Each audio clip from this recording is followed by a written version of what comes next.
All right, so there's certain homework assignments and really just certain teachers who still give you the busy work that doesn't actually do anything at all.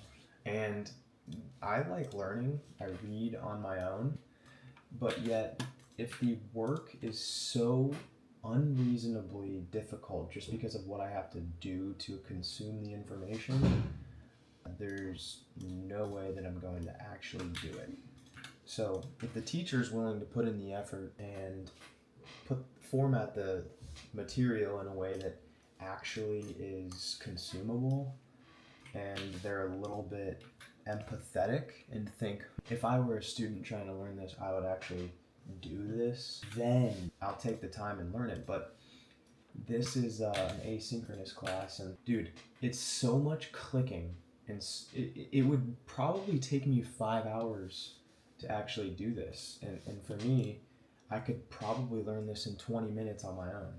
So I'm just not going to go through the headache of actually doing it as prescribed because it's stupid.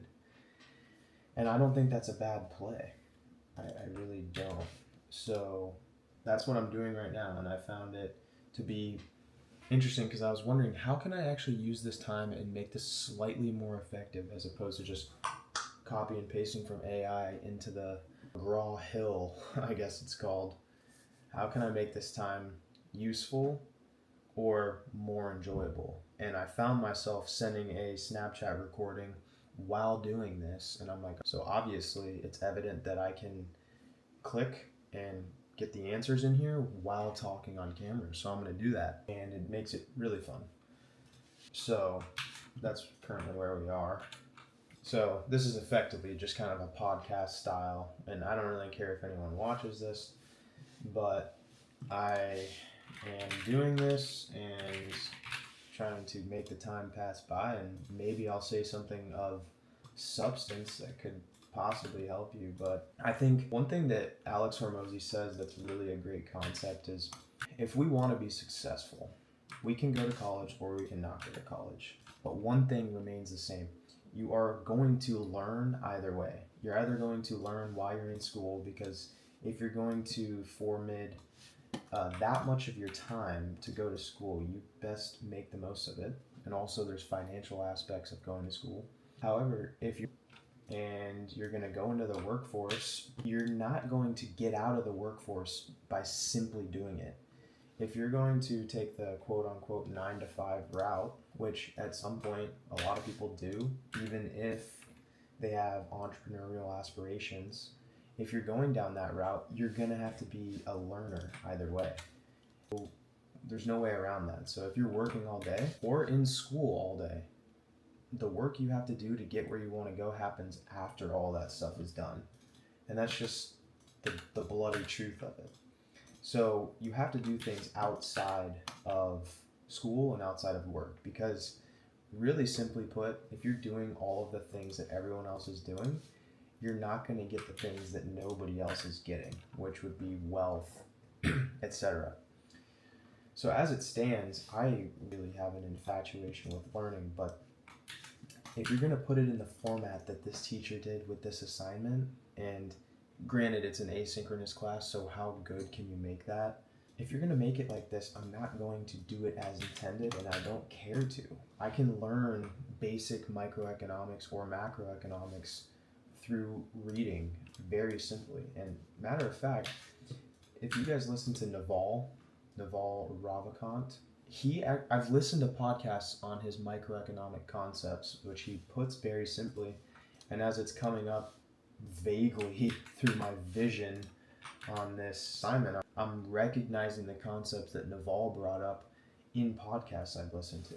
So me monotonously clicking, copy and pasting, hopefully my professor doesn't see this, but I'm sorry, man, I am not taking the time to do that, and nor do I think anyone should. So one thing I will say is that learning is a skill, and it's a fun skill to pick up. Not only because when I started learning per se, which is pretty much just reading books and pursuing knowledge, it more so was to gain some sort of leg up on everyone else around me. Whereas now I've just developed a love for learning, and a lot of that comes through reading, which I think reading is one of the best modes of learning. But anyhow, it's turned into something I really like doing. And I recently made a video on that, the from disaster to master. And so Naval has a quote. He says, "Read what you love until you love to read." So if you want to get into reading, it's going to initially start by pursuing whatever innate curiosity you might have at the time, which for me about over a year ago was business stuff. I wanted to just get filthy rich via entrepreneurship, which takes way longer than I realized. And so it's morphed itself into much more, whereas now I'm getting into neuroscience, neurochemistry, use of psychedelic compounds for mental health. Not that I'm doing them, but the point is that wherever you start is not where you're going to finish in your learning journey. So start wherever you want to start and go towards it with just faith that it's going to guide you where you need to go. Because for me, started reading spring of 2024, which really hasn't been that long, but I knew very early on that high earners and successful individuals read a lot. I also was very enchanted with the idea of being a good speaker, and I knew that was something that would be developed through reading. And that's a part of the reason I started YouTube. But all these they're kind of woven together, and I have noticed all the benefits that I wanted to get out of reading and YouTube. So if any of this sounds relatable, I think honestly the best book to start with is Naval's Almanac, written by Erik Jorgensen, because that could save you so much time, and I think it basically covers every single concept you could possibly want to learn about.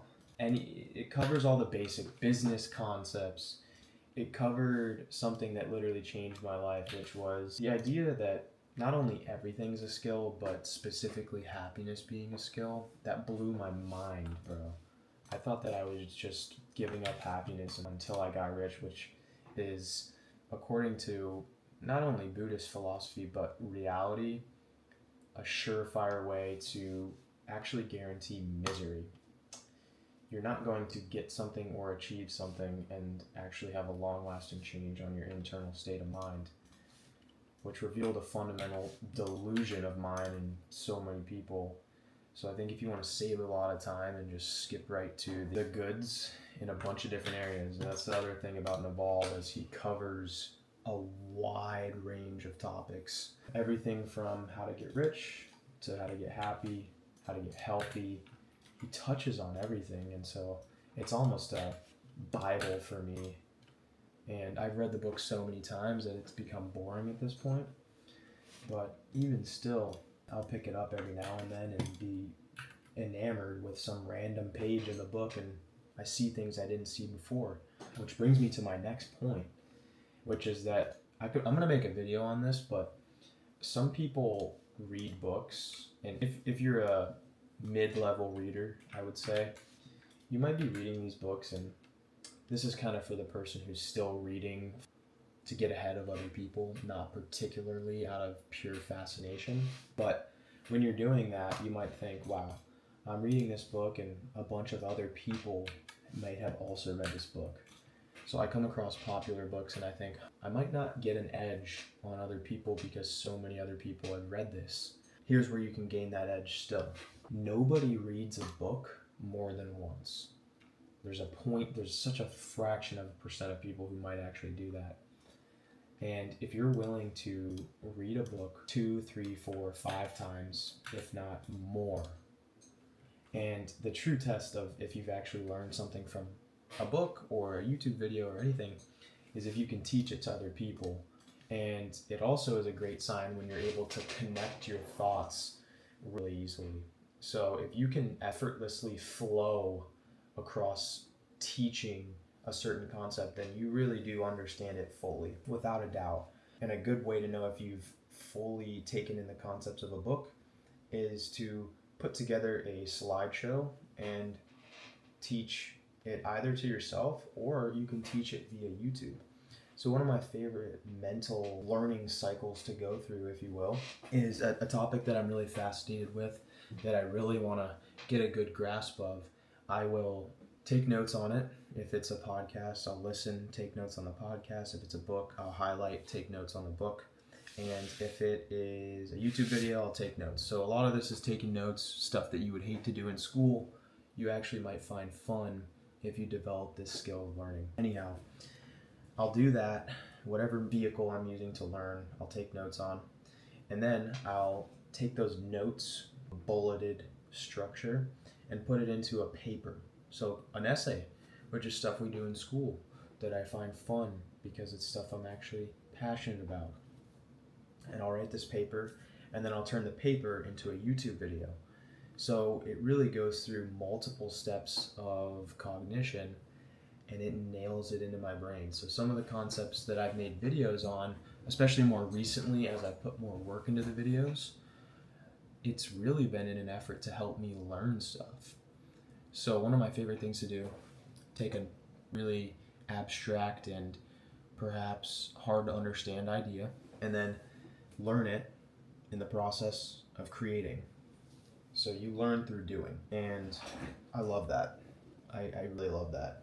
I will say right now, I am fasted. Last time I ate was dinner, so I skipped breakfast, drank black coffee, and holy crap, that is the most insane mental hack I could ever prescribe. My brain is effortlessly flowing, as I described earlier. And this is going to be the new thing as I do this monotonous ass work for this stupid class. I sound like a hater, but I'm not. As I do this monotonous work, I'm going to film videos because I really like this format, and I also really like this camera angle. I think it looks cool with the windows, got the monitor, got the light. So I'm going to do this more often, and this is not particularly for people who might be new.